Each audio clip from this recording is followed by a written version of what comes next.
Yeah, this is the type of land that we actually absolutely love. We got the view from the house up there every morning, and it's just absolutely wonderful to be able to look out against God's creation that we get to be a stewardship of every day. What we have going on in here is right now we have a 100-acre paddock where the house is at. We got a 160-acre here and probably about 160, 180-acre pasture to the west. The water source is a dam just below the hill. We want to cross fence this on the after sheet on the map on your handout. The white lines are the proposed lines that we want to put in here. A couple of things that we need to take into consideration is when we bring cattle from further north to the corral system, the natural flow is along the creek bottom here. So we don't want to interrupt the flow of the cattle when we're bringing cattle through, but yet we want to manage the grazing.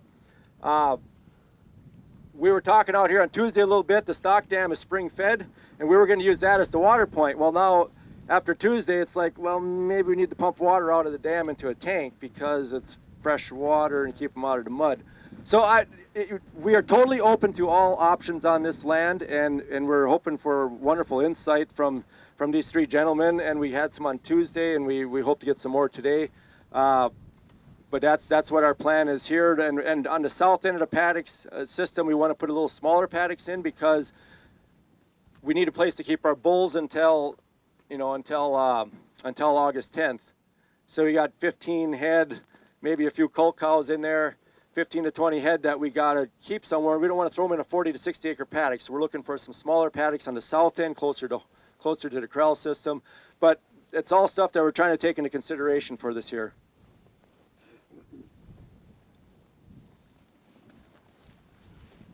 Yeah, I think your cattle trailing is important.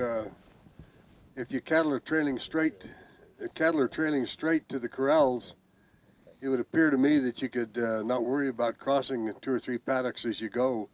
Just have big wide gates so that you can trail through them on the trail area. The other thing that I really like to think of is, again, the concept of long and narrow. And with hills, it's a little more difficult.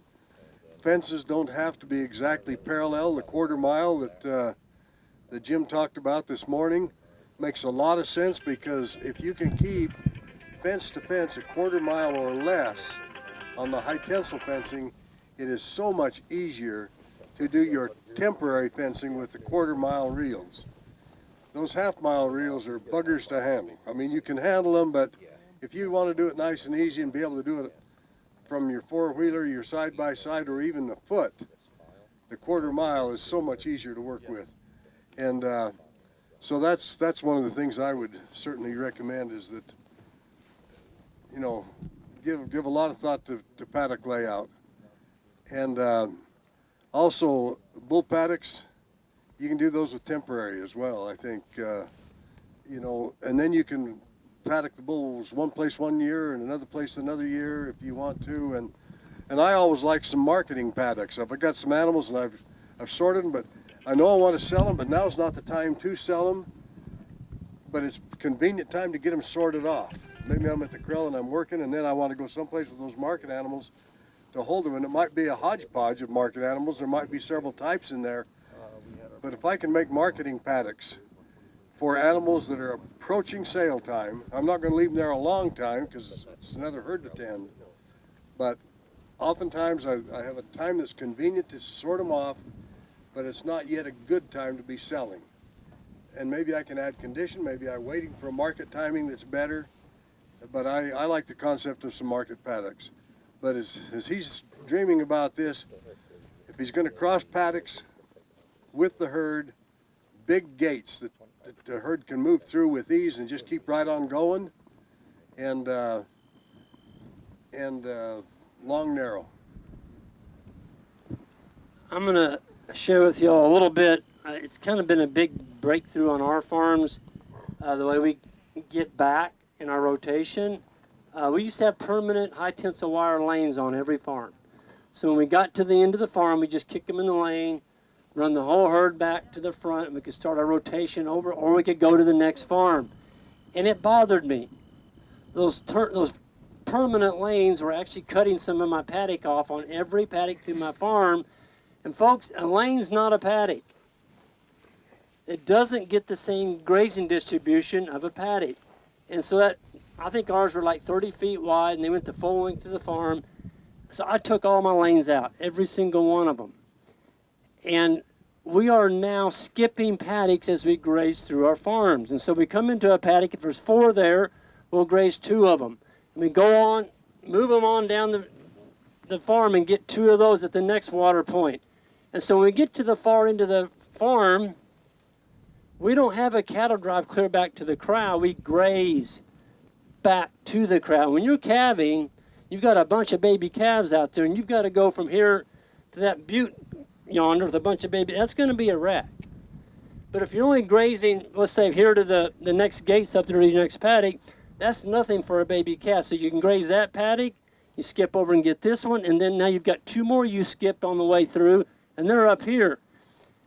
The other nice thing about that is you're leaving a lot of that fly load. So you skip from these 2 paddocks up into the next 2 you skipped on the way down, you're leaving all that manure back here. Well, the flies kind of hang around those manure pats, and so you're always staying ahead of that manure and the fly cycle. But I'm telling you, we used to have some real wrecks. We calve in the mob, the heifers are in there, the cows, everything's one mob. And when you move them a long distance, that baby calf will be laying down underneath that wire. You won't see it. You get to the end of your cattle drive, and the cow's bawling, and what do? You can go back there and spend a day looking for that calf. You won't find it. That cow will walk right to it. But you got to walk her back. So just skipping a paddock, you've got that paddock to graze on your return trip. And that's kind of how we handle.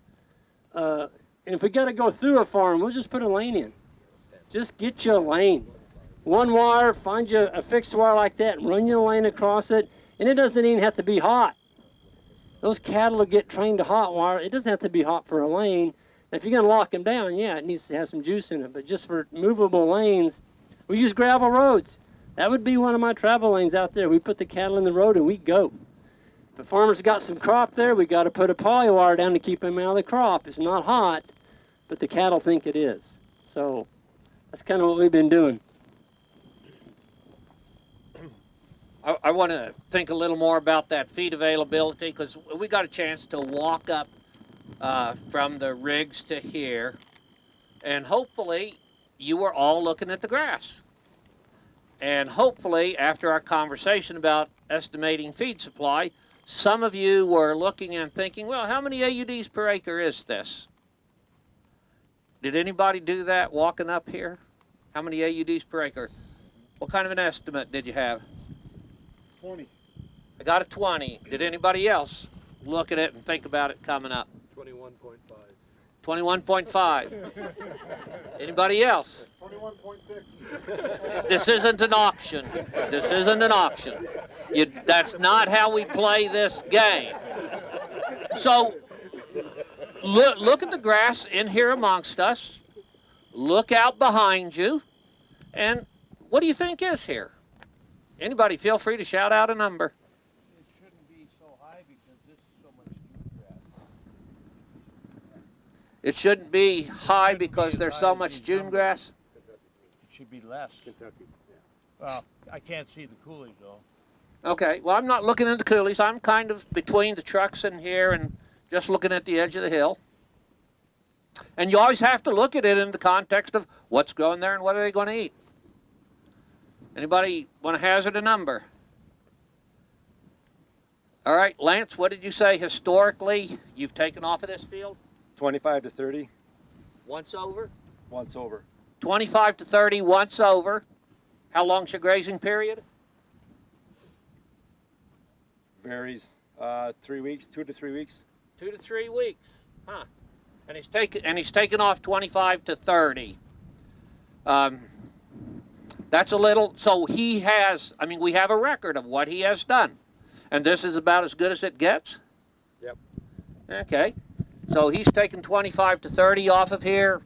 It's recovered, you know, so when was Grace? Early last year, late, or? No, last year.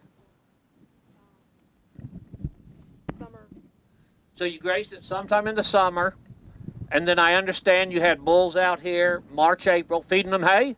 No. Oh, no, not feeding them hay, so they were living on whatever residual is out here. Yep. Are they factored into that 25 to 30? Yes. Okay. So we know what the historic record is. We've had some guys look at it and think it was 20 or 21. We have the gentleman over here from Hungry Horse who doesn't think it's going to be that high, but we already know he's taken some off of there. If you shortened the grazing periods, managed it more intensively, do you think you could get more out of it? Yes.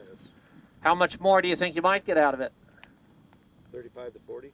35 to 40%? You know. Well, 35 to 40 cow days. So. Oh, you mean get your yield up to 35 to 40 cow days? Yeah. If you were, maybe every 3 days, something like that? Right. What's the number that I wrote on your paper? 39. Walking out here, up here, that's what I saw in this field was 39 cow days per acre. That's what I see a standing feed out here right now. Leaving good residual. Leaving the appropriate residual. I saw about 35 down there when we first got out, came up to 37, dropped off a little bit here, got over the brow, came up some, and the average I ended up with was 39. Is that right? I don't know. I'd have to graze it, but the fact that he's taken 25 to 30, and he thinks if he managed it more intensively, he could get 35 to 40, I feel pretty good about that 39. Questions, comments, discussion on that one? How many days would you graze that then?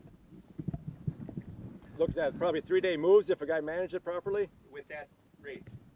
Yeah. Depends on number of head and stuff like that. Yeah, what you were talking about, 39 would be to take care of the whole, how many acres is in here for 3 days. Is that what you're saying? No, he would subdivide it. Oh, with you're talking subdividing. polywire fencing. Oh, okay. So, I yeah. thought you were talking about this whole area No, here. so that he could move across it, grazing it off in okay, increments, okay. rather than the big field like he's done in the past. Mm. And I just kind of thought this looks like a 3-day guy to me, and so, if he advanced his grazing to moving every 3 days, that's why I came up with the 39. I could have said 40. But the way I do an inventory, whatever number is in my head when I get across the area that I'm inventorying, that's the number that gets put on the record. If he were doing this daily, I think he'd be in the 45 to 50 range. How big is this pasture right here now, Lance? This is a quarter here. Quarter. So how many cattle, let's say he didn't do anything with this and just wanted to run cattle in here and run them through, how many cattle could he run in here and for how long a period of time? What have you done? Typically in the past when we run the whole herd, so 250 head, we move them through here and we'll probably park them in here for a day, in this quarter for a day before we take them up to the corral system for sorting. And really, a day with 250 head barely puts a dent in the pasture. Well, that's what I was thinking, yeah. So, but it's all concentrated in certain areas too though, so we need to get even distribution out here. But if you had more cattle running in here, they have to come up here, right? I mean, if you If you have them in here for a week, probably, yeah. If you're not going to subdivide, then you got to go with more animals in order to force them to go where the food is, and then get them out of here, right? Right. Or not? I don't know. Typically, we don't have that big a herd here in the summertime. I know. So Not that's why we everybody gotta does, but subdivide. I'm just thinking if you had to. Time is not how you create uniform utilization of pasture. You won't get that by leaving them here longer, because they will repeatedly go to the best spot and graze that shorter and leave you with stuff ungrazed. That's why he's at 25 to 30 days now. With subdivision, controlling time, remember, managing time is the most important aspect of grazing management. If he fed this out in increments of time, 3 days, that's where he's going to get up to, for easy math, I'm going to say 40. If this is 160 acres and you're taking 40 AUDs per acre, this field is generating 6,400, would be generating 6,400 animal unit days. Right now, at 25 on a quarter section, that is 4,000 animal unit days. Split it in third or into 3-day increments, I think he can get up to that 6,400. Doing it daily, I think he's at 9,000. That's the incremental gain that you get from subdivision. just by evening out the uniformity of utilization. You guys? And now you take those calculations he just said and you spread that across your whole ranch. And you're in a drought? Talk about a good recovery. Folks, you got to have fence. You got to control the animals. They're not going to go where you want them to go. You can't magically put 250 head in here and get those kind of numbers he's talking about. It does take fence. So if you're going to invest money, invest it in fence. You've got to, and water distribution. You know, the cattle will do the work for us, but we have got to put the instrument together the way it's meant to be. And, you know, these riparian zones, you see, they just destroy. We've got riparian zones all over our farms. They're not destroyed. None of them are. It's because it's time. They're not there very long. You put them in there and you move them. You got to move them. You got to keep moving them. But you know, you're talking 4,000 versus 9,000. I think I'm going to go get some fence. And I think the biggest mistake you can make on the farms that we lease, the first fence we put in is the perimeter. And I want a darn good one because I've got neighbors. I don't want my cattle and I don't want my sheep on them. Good neighbors, got good fences. And then on the first year when I graze it, I might run one down the middle, like Bert talks about, so you're not rolling up a half a mile of water every day as you're strip grazing them. Get that down to a quarter mile. That's what goes on a reel. Or if you're working with really large landscapes like this, you can buy a mega reel. A mega reel has 4,000 feet of wire on it. You can go a long ways on a mega reel. Now it's going to take more turning, but a geared reel, every time you turn that handle, it's spinning 3 times. It's pretty fast. You know, this doesn't take a lot of time. And it's the best money you make of the day, folks. People say, what are you making an hour when you have to put that wire in? You're making darn good money. It's the best money you can make of the day. Neil Dennis, you know, up in Saskatchewan, he talks about in the morning he'll go put in, 5 or 6 bat latches. I said, well, what do you do the rest of the day? He says, I watch Oprah Winfrey. Yeah. He goes on his couch and the cattle move themselves all day long. But he said in the morning when he's putting those paddocks in, he's calculated it up. I think it's somewhere around $80 to $90 an hour. For winter grazing, instead of as an alternative. With winter grazing as an alternative to feeding hay, I figure I make $300 an hour when I'm moving fence. Yeah, that's huge. Yeah, I don't think we can stress enough the importance of fence and water. And that is the minimal cost. I mean, your return to that fence and water expenditure is huge. Now, let's say that he moved. Now, some of his ranches already improved some, but if he does this part, his big expenditure is, guess what? It's not fence or water. Buying more cattle? It's getting more cattle. And it doesn't have to buy more cattle, but he has to keep more cattle back, which restricts cash flow temporarily until the numbers catch up with themselves. That is the big cost. That's the tough deal to handle financially, is adding the cow numbers. But unless you're really, really strapped for cash, you want to do that because that generates future cash flow at a much higher level. So, yeah, fence and water, I mean, if there's anything magic in our world of cattle management, cattle grazing, it's fence and water. I got a question on this site here. Sites like this often get overlooked in a rotational grazing or managed grazing systems. We talk about, 2-acre paddocks. How would you guys fence this? Would you apply that same principle, or is it a bit different in your minds? Because of the landscape here, Right. it's a bit different. Now, I already on, Lance's map here said to him, okay, what I do is actually this, run one here, then you can do this and that. So yeah, I've already seen the alternative plan here. Before I lay out that alternative plan, I asked Lance if he were to try to go out and buy another section of this land, what would it cost him here? And he thought $800 or $900 an acre in this neighborhood is what a section of land like this is going to cost. All right, so that's the benchmark we're comparing to. I already talked about increasing the carrying capacity from 30 AUDs per acre to 50 AUDs per acre. That's a 66% increase. Okay, so the way this lays, we have the creek coming through it. We have the upland area here that kind of gets wider here. I would be looking at fencing the upland separate from the creek on both sides. We have a smaller drawdown there. We have this big bench up here. So that big bench becomes a grazing corridor. This is a grazing corridor. They're not the perfect parallel fences, you know, that we like to have, but they're going to be, they're going to work with a 1/4 mile reel. You're not going to use a 1/2 mile. And then we'd do subdivision of those with polywire on top here. He wants to keep the main travel way through here open, so we're going to have a fence on top here. We're going to have fences on top there, and then coming back this way.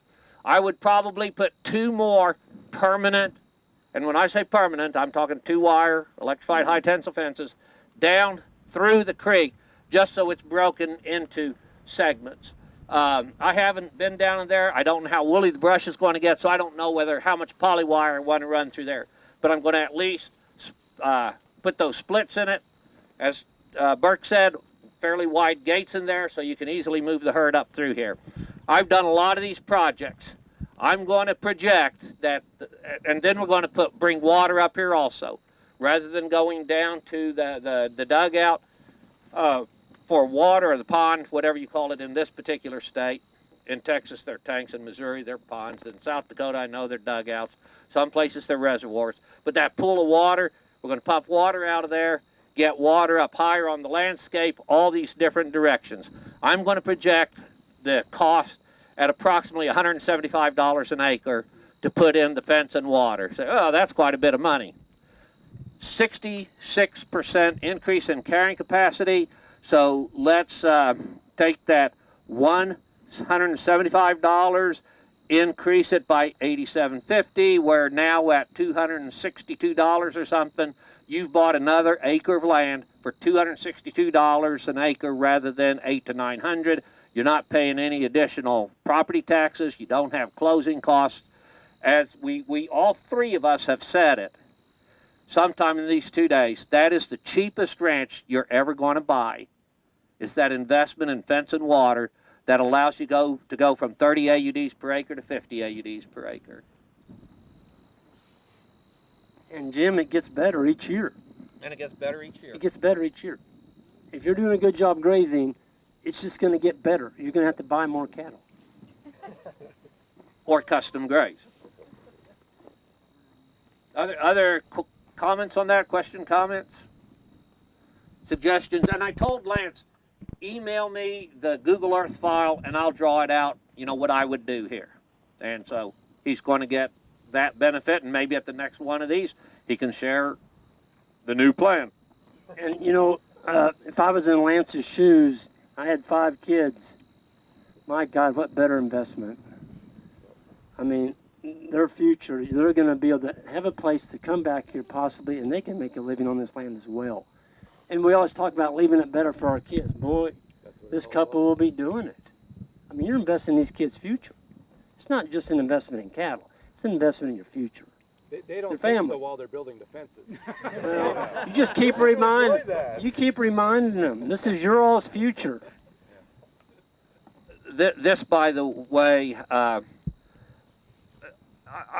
a very place-oriented person. I feel the land. I have not felt your ranch until we came to this spot. You know, where the tent is down there and those buttes, yeah, that was okay. Across the road there, didn't really appeal to me. Here, I look at this grass, you know, walking up from there to here, I said, yeah, I could live here. But that's a fleeting passing moment. I live in Idaho, so Would it be practical to consider changing the species of grass growing here? changing the grazing management is going to change the species. There is an opportunity there. So prior to 2007 or 2005, how was this 160 used? Dad would run out of hay at home, and he'd shove them in this quarter until there was absolutely nothing left, and he'd move them out to the flat where we were this morning. So this year after year, same pattern. That's why we have the composition here that it is.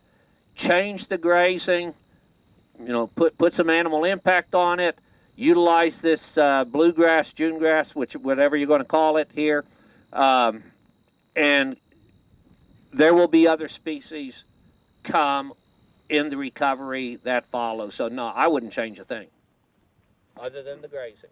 Nor would I. There's seed here from centuries ago, most likely, in the latent seed bank, waiting their opportunity to come. There are plants that probably, because of season of use, have been so overgrazed that they're there maybe and we just can't even see them. You'll be surprised what will come here once you get the grazing right. I've got a good friend, and he's a very, very good grazer, and he kind of laughs at himself, and he says he pays his penance to the seed gods every year, which means he buys a little seed and he broadcasts it in front of the cattle when they graze, and he's done that mostly for legumes. And I'm not going to say I wouldn't do a little bit of that, but it'd be darn a little. This thing is just going to become wonderful with good grazing.